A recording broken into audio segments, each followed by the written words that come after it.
5 years ago, Psyonix made a statement that took every Rocket League fan by storm. Rocket League moving to Unreal 5. Rocket League is coming to Unreal Engine 5. They are currently working on moving Rocket League to Unreal Engine 5. Before I go to the comments saying something like, But big on the already announced Rocket League is moving to Unreal Engine 6. You're so outdated, this whole video is pointless.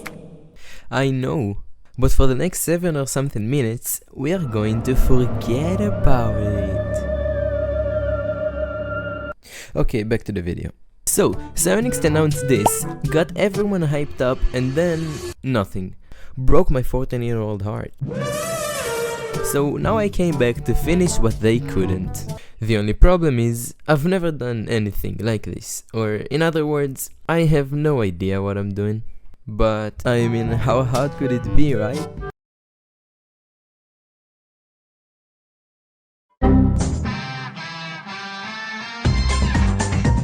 But before we actually start making the game, there has to be clear that my game has to achieve in order to be done.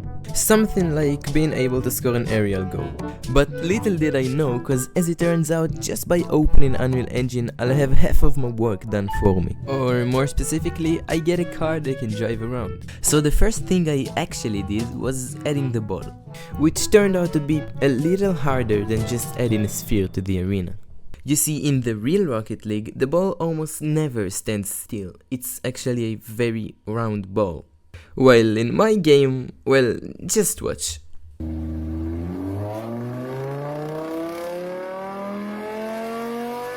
I actually couldn't find any video of me not hitting the ball. I may have a problem.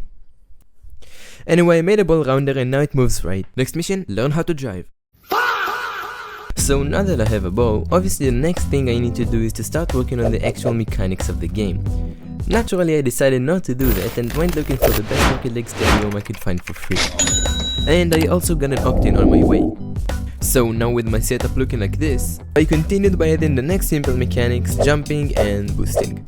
Which makes flips the obvious next step, but I decided not to do that yet because I had no idea how to. Also, I know you can't see the car boosting, you're just gonna have to trust me when I tell you that it is until I fix it.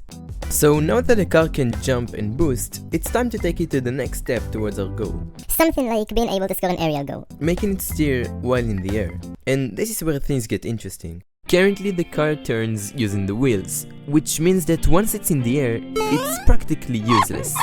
To fix this, I had to change the way the car turns, so instead of using the wheels, using something like force.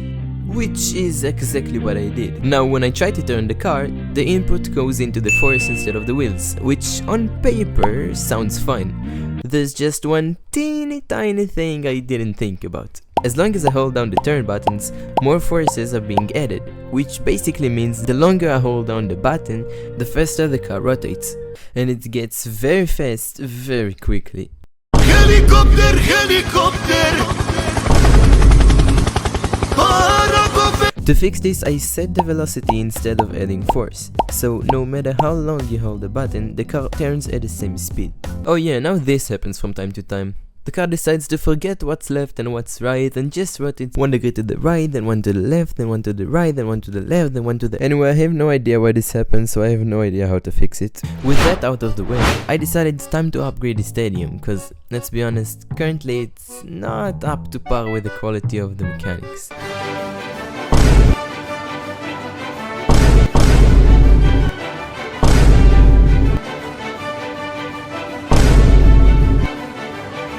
So I went back on Sketchfab, this time searching for something to put in the background.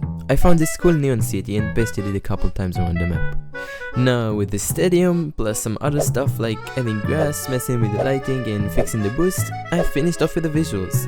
And long story short, it worked.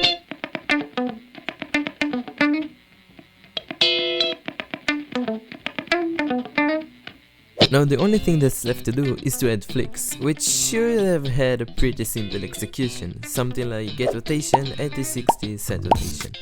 Now this approach does work, but only in a certain situation. The car's roll has to be less than 45 degrees, cause once it's higher, well, that happens. How do I know it's exactly 45 degrees? Well, it may be a little too complicated for some of you, but bear with me, it's pretty simple. I drove in the ramp between the ground and the wall, and consistently pressed the flip button to get a rough estimate of when the behavior changes. Then chose 45 because it's round and in the middle. Without getting too much into details, this happened because I was trying to rotate the car on one axis even though they always change. Think of it like this, I was trying to make the car rotate on the y-axis, which in the start worked fine because the car was straight. Then the car rolled and now the y-axis is actually on the side of the car, not the front, which led to this kind of flip. Fixing this was actually pretty simple. I switched using the car's local axis, which means that if the car changes its rotation, the axis rotates with it. But of course I couldn't have done it without some flying to space action. All jokes aside, even though the game is a little broken, well, maybe more than a little, I'd still say I did a pretty nice job. On most parts at least. Yeah, on most parts.